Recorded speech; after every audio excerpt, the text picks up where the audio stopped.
Power ನ standards ಪ್ರಕಾರ ಕೊಡ್ತಾ ಇದ್ದಾರೆ, ಆದ್ರೆ ನಮ್ಮ ಇಂಡಿಯನ್ ರೋಡ್ ಸ್ಟ್ಯಾಂಡರ್ಡ್ ಪ್ರಕಾರ ಇಲ್ವಲ್ಲ. ಕಂಪನಿಯಿಂದ ಸೀಲ್ಡ್ ಹೆಡ್ ಲೈಟ್ ಮತ್ತೆ ಫಾಗ್ ಲೈಟ್ ನ ಕೊಟ್ಟಿದ್ದಾರೆ, ಬಲ್ಬ್ ಚೇಂಜ್ ಮಾಡೋ ಆಪ್ಷನ್ ಇಲ್ಲ. ಆಕ್ಸಿಲರ್ ಲೈಟ್ ಎಕ್ಸ್ಟ್ರಾ ಲೈಟ್ ಹಾಕಿದ್ರೆ ಫ್ರಂಟ್ ಲುಕ್ ಹಾಳಾಗುತ್ತೆ, ಜೊತೆಗೆ ಫೈನ್ ಸಹ ಬೀಳುತ್ತೆ. ಲೈಟ್ ಅಪ್ಗ್ರೇಡೇಷನ್ ಮಾಡ್ದೇನೆ ವಿಸಿಬಿಲಿಟಿ ಇಲ್ದೇನೆ ನಿಮ್ ಲೈಫ್ ನ ರಿಸ್ಕ್ ತಗೋಬೇಡಿ. ಈ ಹೆಡ್ ಲೈಟ್ ಪ್ರೊಜೆಕ್ಟರ್ಸ್ ನ ಎಲ್ಲಾ ಕಂಪನಿ ವೆಹಿಕಲ್ಗೂ ಲೈಟ್ ಅಪ್ಗ್ರೇಡೇಷನ್ ಮಾಡಬಹುದು.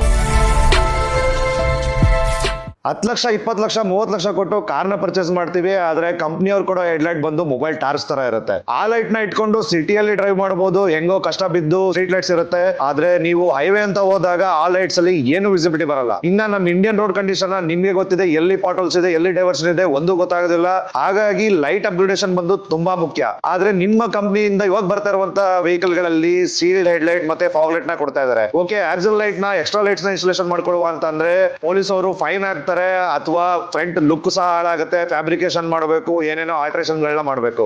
ಸೊಲ್ಯೂಷನ್ ಏನು ಇಲ್ಲ ಅಂತ ನೀವ್ ಅನ್ಕೊಂಡಿರ್ತೀರ, ಆದ್ರೆ ಪ್ರತಿಯೊಂದು ವೆಹಿಕಲ್ಗೂ ಒಂದು ಸೊಲ್ಯೂಷನ್ ಅಂತ ಇದ್ದೇ ಇರುತ್ತೆ.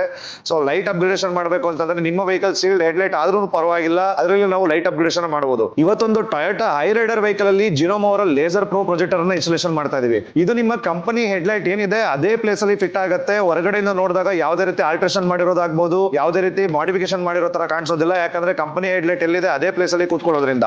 ಇನ್ನ ಫ್ರಂಟ್ ಲುಕ್ ಏನು ಚೇಂಜ್ ಆಗೋದಿಲ್ಲ.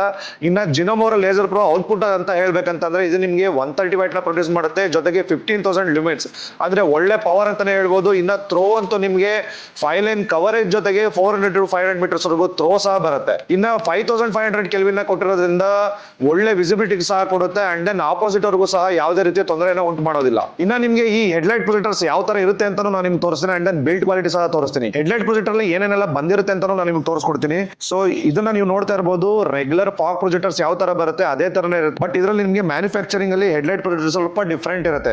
ಕಂಪ್ಲೀಟ್ ಮೋಲ್ಡೆಡ್ ಇರೋದಿಲ್ಲ. ಹೆಡ್ ಲೈಟ್ ಪ್ರೊಜೆಕ್ಟರ್ಸ್ ನ ನೀವು ಹತ್ರದಲ್ಲಿ ನೋಡ್ತಾ ಇರಬಹುದು. ಅಂಡ್ ಇದರಲ್ಲಿ ನಿಮಗೆ ಇನ್ಬಿಲ್ಟ್ ಫ್ಯಾನ್ ನ ಕೊಟ್ಟಿರೋದ್ರಿಂದ ಯಾವುದೇ ರೀತಿ ನಿಮಗೆ ಹೀಟ್ ಆಗುವಂತದ್ದು, ನಿಮ್ಮ ರಿಫ್ಲೆಕ್ಟರ್ಸ್ ನ ಮೆಲ್ಟ್ ಮಾಡುವಂತದ್ದು ಆತರ ಏನೂ ಬರೋದಿಲ್ಲ. ಇನ್ನ ಲೆನ್ಸ್ ನ ನೀವು ನೋಡ್ತಾ ಇರಬಹುದು, ಲೆನ್ಸ್ ಬಂದು ಇದರಲ್ಲಿ ನಿಮಗೆ ಬ್ಲೂ HD ಲೆನ್ಸ್ ನ ಕೊಟ್ಟಿದ್ದಾರೆ. ಅಂಡ್ ದೆನ್ ಪವರ್ ಫ್ಲಕ್ಚುಯೇಷನ್ ಆಗಬಾರ್ದು ಅಂತ complete plug on play type ಅಲ್ಲಿ ಇರಬೇಕು. ಯಾವುದೇ ಅಡಿಷನಲ್ ವೈರಿಂಗ್ ಕಿಟ್ ಹಾಕಬಾರ್ದು, ಏನು ಮಾಡಬಾರ್ದು ಅಂತ, ಪವರ್ ಫ್ಲಕ್ಚುಯೇಷನ್ ಆಗಬಾರ್ದು ಅಂತ ಇದರಲ್ಲಿ ನಿಮಗೆ ರಿಲೇ ಸಹ ಕೊಟ್ಟಿರ್ತಾರೆ. ಸೊ ನೋಡಿದ್ರಲ್ಲ, ನಿಮ್ಮ ವೆಹಿಕಲ್ ಟಾಟಾ ಆಗಿರ್ಲಿ, Mahindra, Skoda, MG, Volkswagen ಯಾವುದೇ ಕಂಪನಿ ವೆಹಿಕಲ್ ಆಗಿರ್ಲಿ, ಈ ಹೆಡ್ ಲೈಟ್ ಪ್ರೊಜೆಕ್ಟರ್ಸ್ ನ ಅದರಲ್ಲಿ ಇನ್ಸ್ಟಾಲೇಷನ್ ಮಾಡಬಹುದು. ಲೈಟ್ ಅಪ್ಗ್ರೇಡೇಷನ್ ಮಾಡ್ತಾ ಇರಬಹುದು. ನಿಮ್ಮ ಸೇಫ್ಟಿಗೋಸ್ಕರ ರೋಡ್ ಅಲ್ಲಿ ಪ್ರಾಪರ್ ಆಗಿ ಐ ಬೀಮ್ ಲೋ ಬೀಮ್ ನ ಯೂಸ್ ಮಾಡಿ, ಆಪೋಸಿಟ್ ಅವ್ರಿಗೂ ತೊಂದರೆ ಕೊಡ್ದೇನೆ ನೀವು ಸಹ ಪ್ರಾಪರ್ ಆಗಿ ಸೇಫ್ ಆಗಿ ಡ್ರೈವ್ ಮಾಡಿ ಅಂತ